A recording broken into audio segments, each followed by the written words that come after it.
take take a long, hard look at this album.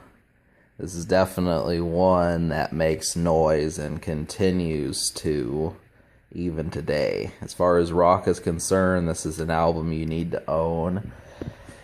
And it represents the second phase of the second step, rather than the second phase, the second step of me getting involved in the 90s grunge and Generation X's style. So definitely I felt like, I have to do this, and I'm going to talk about it a bit. So, Lane Staley, he was in Alice in Chains, and Alice in Chains continued after his death, but really, a lot of these groups did have some issues, and it is unfortunate. But while it was happening, 92, I also have Jar of Flies by Alice in Chains, and these are pretty sick songs. They're definitely well put together.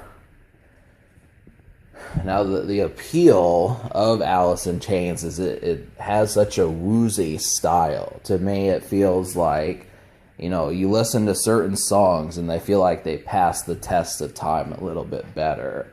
I'm definitely going to say that about songs like Wood and Them Bones and Damn That River.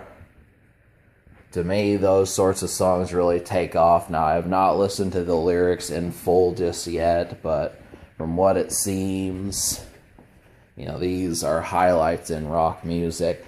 Now, the unfortunate part about the 90s music that I know is me trying to figure out, okay, well, if you don't like grunge, what other styles are there to go with?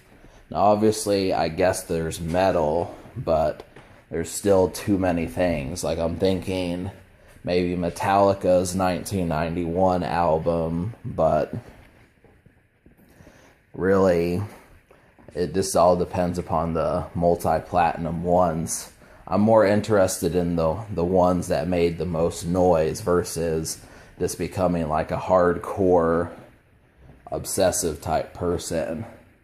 So that stands to reason Nirvana's Nevermind has passed the test, and that to me would be the Super Mario world of the rock industry as far as highlights. Mario was like that for video games. Everyone had the game, everyone played the game. It was even better with 2 players and lasted throughout the 90s. Now, if you want to know the video game comparison for Dirt, I would probably say Super Mario Kart. That would be the one for that. Really, grunge lost some of its effect in 94. A lot of things started to happen, but also,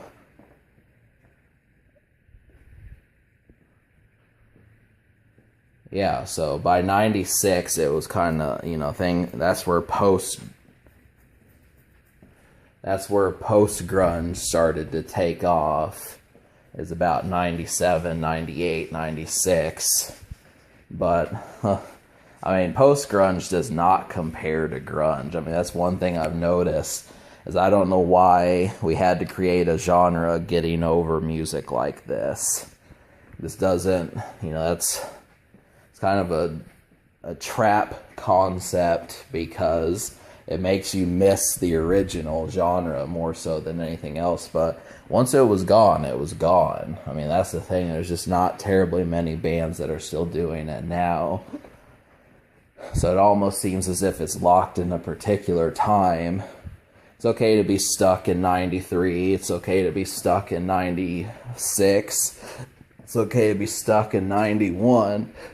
But unfortunately, if you're not getting updates.